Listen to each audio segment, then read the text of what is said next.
What's going on, everybody? Welcome back to another episode of Jose Talks Sports. Today is a Friday, one day after Thursday Night Football. The Cleveland Browns and the Pittsburgh Steelers went head-to-head in their first game of the season. Of course, the Cleveland Browns would emerge victorious 29-17. Now, to be fair, first thing I want to address off the bat, my initial prediction was the Cleveland Browns to defend their home field and win 24-20. I was pretty close. The final score reads 29-17, but of course, the ending of the game, the Pittsburgh Steelers attempted, a few lateral passes in order to reach the touchdown and somehow, miraculously, tie the game. Of course, that wasn't meant to be. The Cleveland Browns were able to punt the ball inside the 5, which, forced the Pittsburgh Steelers to again attempt their lateral passes that eventually became a fumble and a scoop and score for the Cleveland Browns, thus leading to the 29-17 score. I would like to put a feather in my cap for that. I had said 24-20 was my prediction. The score read 23-17 prior to that touchdown, but as a result, of course, final score being 29-17. Quick notes looking at the statistics. In terms of quarterbacks, we look at Cleveland's Jacoby Brissett, who had attempted 31 passes, completing 21 of them for 220 yards passing, 2 touchdowns in total. On average, 7 yards per pass, showing, really just demonstrating the level of efficiency the Browns were able to do through the air. Of course, you look at their running attack. Kareem Hunt with 47 yards, averaging nearly 4 yards per carry, but it was Nick Chubb that really took control for the Cleveland Browns. 113 yards on the ground, averaging nearly 5 yards per carry, 1 touchdown on the day. It's just when you watch Nick Chubb, he's had so many games where it's over 100 yards and a touchdown to match. This was no different, just demonstrating why he was a force on the field. I think he was one of the best players on the field during Thursday Night Football, but he wasn't the only one that was helping carrying the offense. You look at Amari Cooper, 100 yards for himself receiving, a touchdown, and then how about David Njoku? 10 targets, 9 receptions, so he was 9 out of 10, 89 yards and a touchdown. Again, this is exactly the game that the Browns needed from their offensive weapons, guys like Cooper, Njoku, and Chubb, along with Kareem Hunt, who didn't produce too much, but of course 47 yards does go a long way for the Cleveland Browns. You take a look at the Pittsburgh Steelers, Mitch Trubisky with an okay game, 207 yards passing, averaging over 6.5 yards per pass, no touchdowns in terms of the aerial attack, but he did have a rushing touchdown on the ground. Then how about Naji Harris, who probably had his best game of the season, albeit an okay game for most running backs. I think it was his best game of the season with 56 yards, 3.7 yards per carry, and a touchdown as well. Unfortunately for the Pittsburgh Steelers, it was not enough. They would still lose the game 29-17, as I previously mentioned. But quick notes I wanted to make. Mitchell Trubisky, he looked okay. He looked good in terms of, his throws. There were several throws where he was throwing on the run, hitting his, targets accurately. I say this, he looked good overall, not great. I still think that the Pittsburgh Steelers offense does need a bit of work. They averaged 18.5 points in their first 2 games. Heading into this game against Cleveland, they didn't even reach 18 in this game, demonstrating again their lack of consistency on the offensive end. Their defense was unable to hold Cleveland to under 20 points, which is exactly why Cleveland walked away the winners. One important aspect of this game, or really I should say a highlight of the game, was in the second quarter, Mitchell Trubisky rolling over to his right, throwing on the run, and finding George Pickens for what might be an early contender for play of the year. It was a spectacular catch. As he was falling down, he reaches out and makes the catch with his right hand. Personally, I think it might have been a better catch than the Odell Beckham Jr. back in 2015 against the Dallas Cowboys. Nothing against that pass. I mean, you even saw Odell Beckham Jr. give him a shout out on Twitter. But I just think the level of difficulty was greater for George Pickens. His body was kind of contorted towards his right. And as he was falling on the side, he had one hand out, stretched to catch the ball and still had the wherewithal to pull it in for a completed catch. Again, unfortunately, it wasn't enough for the Pittsburgh Steelers, but I think it was an interesting point to make that, they already have the contending play for play of the year. Certainly play of the game, nonetheless, but I digress. Looking in deeper in terms of the team stats, one thing that pops out for anyone who didn't see the game, the Cleveland Browns definitely had much more of a sense of urgency and a sense of determination behind their offense than the Pittsburgh Steelers.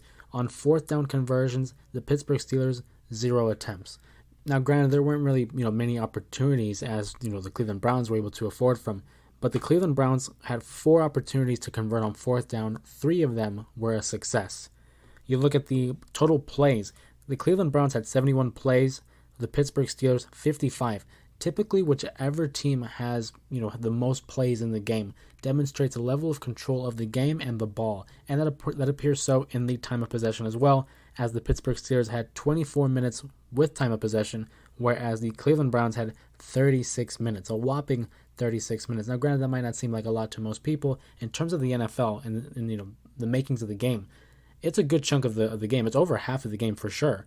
You want to control the ball by running. Running the ball not only maintains your offense and the consistency and the rhythm, but it manages to wind the clock down in terms of not allowing the opponent to now gain their own momentum on offense. You look at the yardage, passing yards, about identical. Cleveland with 205, Pittsburgh with 204, but the key difference in the game was the run game. Pittsburgh 104 yards rushing, whereas the Cleveland Browns 171, outgaining their opponent by nearly 70 yards. You look at the flags and the penalties, both identical. It was five penalties for about 24 yards each. So, relatively even on all aspects, except the run game, which was something I predicted going into this game. I thought that Nick Chubb and Kareem Hunt were going to have huge games. Granted, it was just Nick Chubb apparently, but nonetheless, the run game of Cleveland has remained consistent over the last few years, ever since acquiring Nick Chubb in the draft. But now moving forward to next week's, can Cleveland maintain this momentum that they acquired by defeating the Pittsburgh Steelers? They will be visiting the Atlanta Hawks, and the Pittsburgh Steelers will welcome the New York Jets into their home field. So coming out of this game, the Cleveland Browns are now the first team in their division to gain a second win in the season. The Cleveland Browns are now 2-1, the Pittsburgh Steelers 1-2, yet the Bengals are still at the bottom of the division 0-2, and the Baltimore Ravens, are 1-1. With Cleveland now leading the division, not by much, it's still week 3. Granted, I think it's about week 5, week 6 where we can start seeing the leads beginning to grow in terms of who leads which division. But one must ask, can the Cleveland Browns sustain this level of consistency and rhythm without Deshaun Watson? And who's to say they don't gain enough momentum with Jacoby Brissett? Do they bother, moving forward with Deshaun? I think they have to, obviously, with the contract that they offered him. I think overall he is a better talent than Jacoby Brissett. But thus far, they're doing what they need to do. They're holding the fort down until their quarterback comes back from his suspension, of course. But yeah, turns out apparently Brownie the Elf wasn't all bad luck. It was just a one-game wonder against the New York Jets, who again gained a victory 31-30 in week 2. Brownie the Elf, not bad luck. Good for the Brownies, good for the Cleveland Browns as they look forward to a almost mini bye week, because there's about 10 games in between this Thursday night game and their next game on week 4 Sunday slate. So good for the Browns. They're going to enjoy this victory, take some time to adjust. But what about the Pittsburgh Steelers? How do they move forward? Many of the fans of the Steelers, fans of the NFL, have been clamoring for Kenny Pickett to claim that starting position as the quarterback for the Pittsburgh Steelers. I know it's only week 3, but eventually I do think Kenny Pickett is going to remain the starter of this team, whether that's going to be in week 4 against the New York Jets or at a later date. I think many people are looking at this as the time because of how I mentioned earlier. It was like a mini bye week. If you're going to implement anyone new to the game plan, now would be a real good time because you have that period of extended planning and adjustments that a team can go through while they wait for their opponents to play on Sunday. Will he start? I don't know. It's going to be interesting to see. I think it's something to keep an eye out for. But Kenny Pickett, again, rookie out of the University of Pittsburgh, can he do what Mitchell Trubisky has failed to do? And that is run an offense that is not only consistent, but is able to put points on the board. You cannot expect to win a game in the NFL only averaging 18 points per game against quality defenses and offensive mindsets of other coaches in this league. 18 points is not going to cut it. So if the Pittsburgh Steelers are going to want to remain in playoff contention or in the division contention, let alone have another winning season, because Mike Tomlin has never had a losing season as the head coach of the Pittsburgh Steelers. They're definitely going to need to make some sort of adjustment, whether that's the quarterback, whether that's the run game. Something's got to happen. Alrighty, but everyone, this is my favorite part of the week, my favorite part of this podcast, as well as just why I do it in general, and that's to talk picks, game picks. I'm going to run down through most of the games, probably all of the games, and give out my predictions, my quick thoughts. First, we'll start with the Houston Texans, who are 0-1-1, visiting the Chicago Bears. This was a difficult game for me to choose. I think initially my head wants to say the Chicago Bears. I like Justin Fields. I like Dakry Montgomery. I like the game that they played, not only against San Francisco. Green Bay, they left, something to be desired. Green Bay clearly wanted that game more, and of course Aaron Rodgers proclaims that he owns the Bears, which is still an effect of immediately because he's clearly still the owner of the Chicago Bears based on that victory. My heart, though, is telling me Houston. I think Houston pulls off the upset. I think a lot of people aren't giving, Davis Mills the credit that he deserves. Coming out of that draft class, last year, a lot of folks were talking about Mac Jones, Justin Fields, hell, even Trey Lance. Not a lot of folks were talking about Davis Mills, but in the midst of the whole Deshaun Watson controversy, he came through and showed, signs that he was a capable quarterback. Granted, his record doesn't really support this, being that he has 1 loss and 1 draw with 0 wins. But eventually, I do think Houston's going to eke out a victory. And I think that's going to be this week. I'm picking the Houston Texans to take the win. Brandon Cooks and Davis Mills and Lovie Smith, former coach of the Chicago Bears, who took him to the Super Bowl back in Super Bowl 41 against the Indianapolis Colts. Of course, they would lose that Super Bowl, but nonetheless, I am picking the Houston Texans to upset the Chicago Bears. Moving forward, we have the Las Vegas Raiders visiting the Tennessee Titans. Both teams 0-2, so we're going to have our first victory in this game for one of these franchises. Both teams were looked at highly by experts. Of course, the Tennessee Titans, always a consistent favorite in the AFC South with, along the likes of the Indianapolis Colts. The Raiders, another team that was looked on highly upon, as a member of the AFC West. But with competitors such as the Chargers and, of course, the Chiefs, very difficult for the Raiders to be any signs of favorites in the AFC West. I'm going to go ahead and pick the Las Vegas Raiders. I like Devontae Adams. I like Hunter Renfrow, Darren Waller. I'll take Derek Carr. I think overall this team is more complete than the Tennessee Titans. Something's going on with Derrick Henry or that offense because he hasn't really popped, how he usually has in, at this point of the season. Granted, again, it's only week 3. We can't panic. We can't, freak out. Where is Derrick Henry? How is Mike Vrabel going to, coach the Tennessee Titans? But in this case, for week 3, I'm going to rock with the Raiders to defeat the Tennessee Titans. To get their first win of the season, Tennessee will fall to 0-3. Not a lot of folks, I think, predicted an 0-3 start for the Tennessee Titans, but that's what I'm predicting now. Keeping in the AFC West and the AFC South, we have the undefeated Kansas City Chiefs 2-0, visiting the Indianapolis Colts with a record of 0-1-1. This is probably one of the easiest picks for me. I just don't see the Kansas City Chiefs losing to this team, the Indianapolis Colts. I think, of course, Patrick Mahomes, Travis Kelce, and the boys, of course, Andy Reid, the head coach. I think this is a team that is going to be great. A lot of people thought they were going to fall off after losing Tyreek Hill to the Miami Dolphins. I don't think that's the case. I think Kansas City will be just fine. Granted, they are going to lose a bit of the speed that Tyreek Hill would have brought to the offense. I think they're just going to be fine. They're going to be 3-0 heading into week 4. And, of course, Indianapolis Colts will be 0-2-1. A lot of, it's just, quite frankly, I don't know what's going on with the Colts. I personally have Jonathan Taylor on my fantasy team. And these last couple of weeks, I don't know what's been going on with them. I'm watching the games. I'm looking at Matt Ryan, and Matt Ryan is showing his age, unfortunately. Not having Michael Pittman Jr. was definitely, something that hurt them last week. But the lack of production that we're seeing from Jonathan Taylor, and quite frankly the defense as well, because to allow a team like the Jacksonville Jaguars to completely shut you out, in week 2, for some reason they have an issue, playing against the Jacksonville Jaguars. I don't think it's going to be any different here against Kansas City. I don't think they're going to get shut out, but I don't think they're going to emerge victorious against the Chiefs, who are on a mission. Of course, they want to prove everyone that they're still that team in the AFC. I'll take the Chiefs to win this game. Sticking in the AFC, and again, another highlight of the week, big game between two undefeated powerhouses, Buffalo Bills, Miami Dolphins. This is a game I know every NFL fan should be excited for. Just the names involved with this team. You look at Miami's, Tua Tagovailoa, Tyreek Hill, Jalen Waddle, and then you look at Buffalo, Stephon Diggs, of course, with Josh Allen and the boys. This game is going to be fun. I can't wait for this game. But again, it's nothing exciting or nothing controversial, I should say.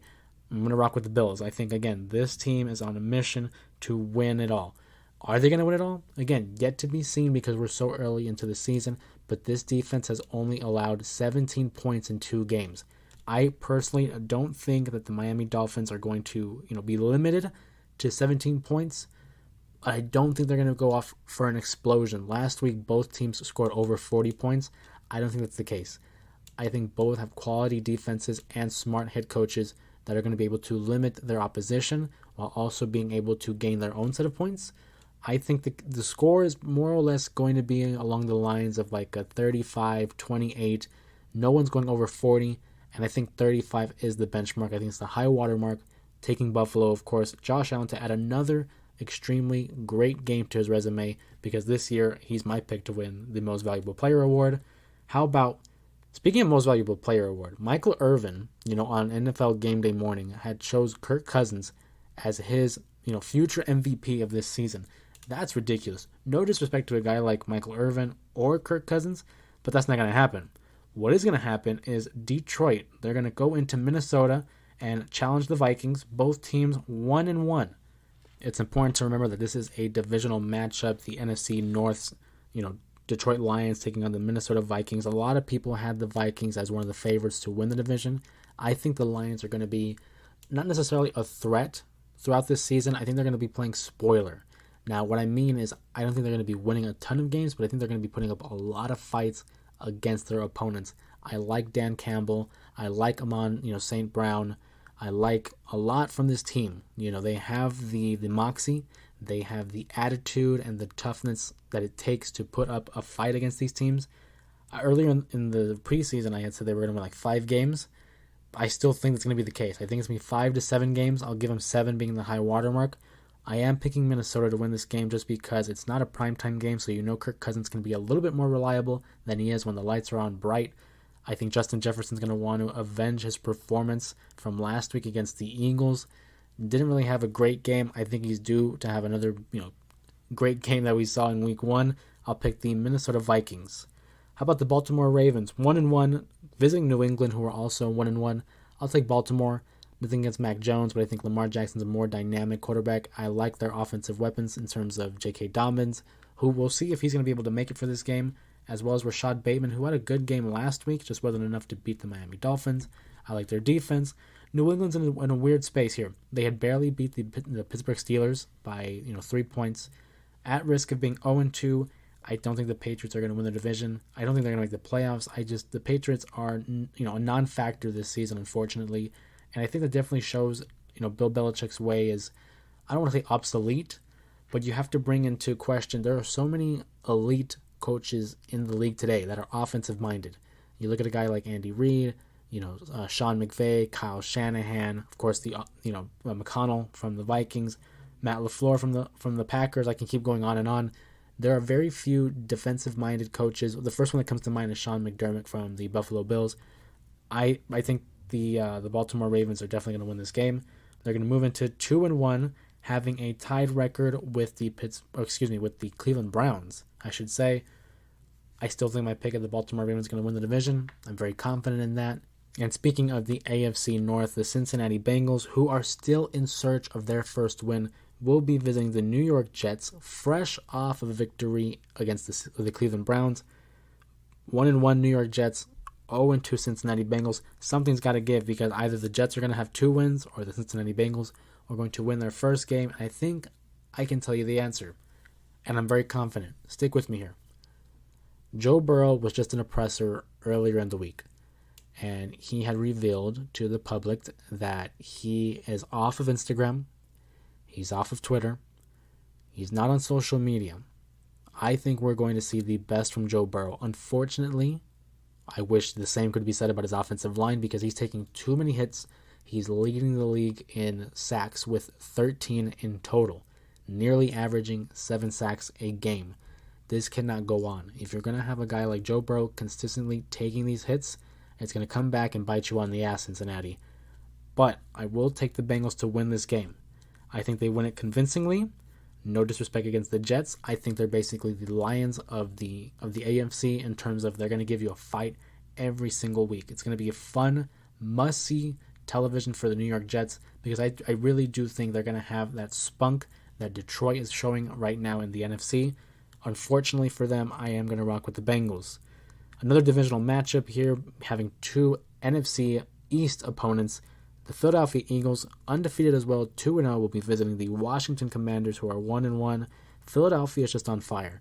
Their run game, the way Jalen Hurts is able to command an offense while also running the ball, passing the ball. I love A.J. Brown, his physicality and his toughness. He reminds me of a Deebo Samuel down in San Francisco, which, if anything, it kind of gives you a hint of where I'm leaning here. I'm going with the Philadelphia Eagles to go 3-0. Washington, again, I don't trust Carson Wentz. I never have since his last few years in Philadelphia, which is, again, that's another ripple of the story here. Carson Wentz going to go against his former team, the team that had won a Super Bowl without him, essentially. He was on the bench because of an injury, had to have Nick Foles come in and finish the season, ultimately win the Super Bowl, and that's one thing that gets lost in the shuffle. Carson Wentz has a Super Bowl ring.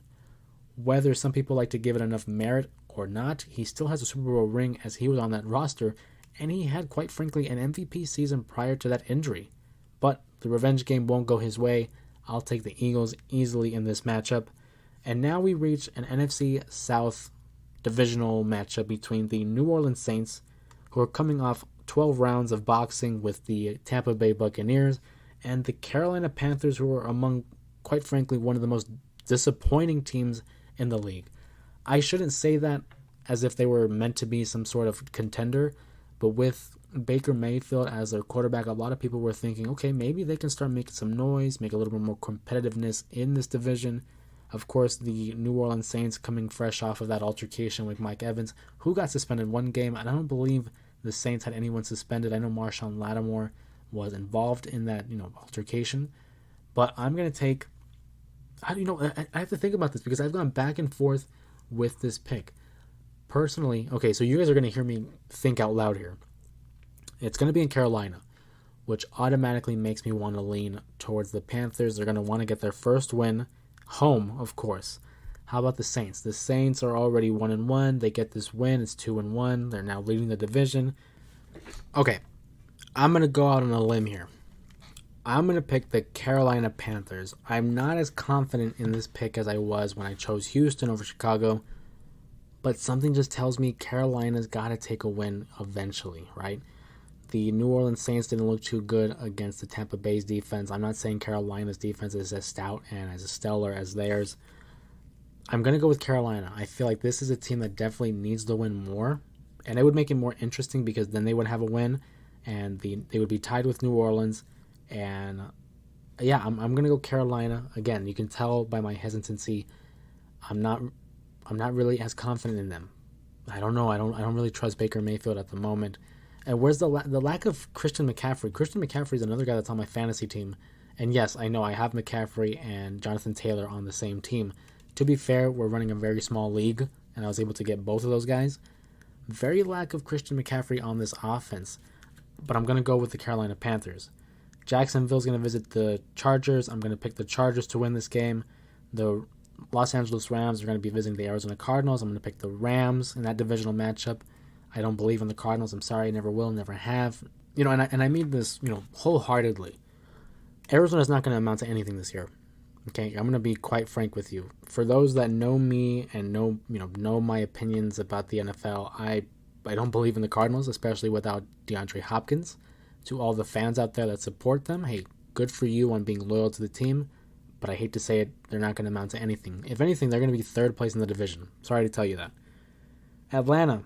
The Atlanta Falcons are going to be visiting Seattle. I'm going to take Atlanta to win for the same reason I chose Houston. I think they're due for a victory. Marcus Mariota nearly led the comeback with Drake London against the LA Rams. I think they carry over momentum and they beat the Seattle Seahawks. Not convincingly, but I think, enough damage, of course, to get the victory. Now we finally reached the three final games on the slate that I have the most interest in, beginning with the Green Bay Packers, who are 1-1 to visit Tampa Bay. The Buccaneers are 2-0. Tom Brady, Aaron Rodgers. It's the battle of the Bays. Tampa Bay, Green Bay. Without Mike Evans, right? And Julio Jones is still kind of beat up. We don't know the situation about Goodwin. The defense is stout. They're stellar. I think this is probably the best defense in the league, not only because I have them on my fantasy team, but because it reflected that against the New Orleans Saints. They took over that game as soon as Mike Evans had gotten, taken out of the game. That defense took 3 interceptions away from the Saints. And for that reason, I'm going to side with the Green Bay Packers. I think Aaron Rodgers, I think he and his crew, I think they're going to win the game. I don't trust Tampa Bay's offense right now. I don't think their defense is going to be enough to hold Green Bay down. It's going to be a close game. It's going to be a tightly competitive game. I'm going to go with Green Bay 27-21. Green Bay is going to head to 2-1, and Tampa Bay will fall to 2-1. A game I'm really looking forward to. Aside from that, no. Sunday Night Football. The San Francisco 49ers will visit the Denver Broncos. Both franchises 1-1 apiece. San Francisco having a game against Russell Wilson. Tell me if you've heard this before. But the only difference is it's going to be in Denver, the Mile High City. It's going to be interesting, right? So here's, obviously, we got to talk about the elephant in the room. Trey Lance is out for the year. He suffered a broken ankle that will require surgery. He had a successful surgery last Monday. He's out for the year, though. Our starting quarterback is Jimmy Garoppolo again. I have all the faith in the world in Jimmy Garoppolo. He was able to lead us to 2 NFC championship appearances, 1 Super Bowl berth. Granted, we did not win, which I know many people like to, remind me, which is fine, because, hey, where was your team in the end? Ours was competing for a championship. But I digress. You're going to call me a homer. I'm going to go with San Francisco, of course. That's my team. And I don't say that just because it's my team, but I think with Jimmy Garoppolo coming back on the offense, they're going to have a more balanced attack. With Trey Lance, they were trying to implement more, it was a run-heavy team to begin with, but they were implementing more runs in the quarterback position. I think we have a more balanced offense when we have Jimmy as the quarterback because you're seeing more, RPOs, you're seeing more play-action passes. There's a balance, and it keeps the defenses on their toes. George Kittle, there's a possibility he may come back and finally play his first game of the season. Russell Wilson and Denver have clearly been struggling. I don't know if they're considered the contenders that they were in the preseason. I never thought they were. I had many people tell me that Denver was going to be nice, that they were going to, be in contention for the AFC West title. I always said that wasn't the case because they had the Chargers, they have the Chiefs, and they have the Raiders in their way. I will go down swinging with my final breath that the Denver Broncos are going to be last in the division. No disrespect to Russell Wilson, but for some reason, now that he's a Bronco, he's kind of more annoying than he was as a Seahawk. And I'm not saying that just because of the whole Broncos nation or Broncos country, let's ride. Because honestly, that gets on my nerves too. And I have a buddy from, elementary, basically when I was a kid, who was a Broncos fan. I love you, brother, but your quarterback's annoying to me. I'm sorry. I'm going to rock with San Francisco. I think, again, it's going to be not a complete blowout, but I do think we're going to win double digits. I'll go 10 points. I'll pick San Francisco to win 28-20. How about that? I'm going to say that. Monday Night Football. The Dallas Cowboys, 1-1, will visit their rivals, the New York Giants, who are 2-0. If you would have told me that the New York Giants were going to be 2-0, I would have told you, are you sure that wasn't San Francisco Giants? Because the fact that they're undefeated still is remarkable, in my opinion. Saquon Barkley having one of the best starts to a season that he's had in a while. Of course, he's had to battle some injuries in the past, but Daniel Jones as well. He's playing not to lose games, which is always a great thing for a quarterback. You want them to be able to lead your men into battle while also doing it in a competent and confident way. And when you have the two CCs right there, competent and confident, that is a recipe for success. So kudos to Daniel Jones. Kudos to Brian Dabble, of course, who was with the Buffalo Bills last season. I'm going to side with the Giants here. Cooper Rush for the Dallas Cowboys looked good last week. You know, they got the win. They squeezed out the W, beating the Cincinnati Bengals, giving them their second consecutive loss. But I'm going to go with the New York Giants because of the cohesion, right? The Dallas Cowboys had one game with Dak Prescott. They had another with Cooper Rush. I'm going to pick the Giants. Daniel Jones is still playing good. I'm hoping that the, proverbial midnight clock doesn't strike and Cinderella has to return to her home. I think the Giants win this game. Again, I don't sound too confident in it because I do think Dallas, of course, has a shot, but I'm going to give it to the New York Giants. I think they're going to go undefeated.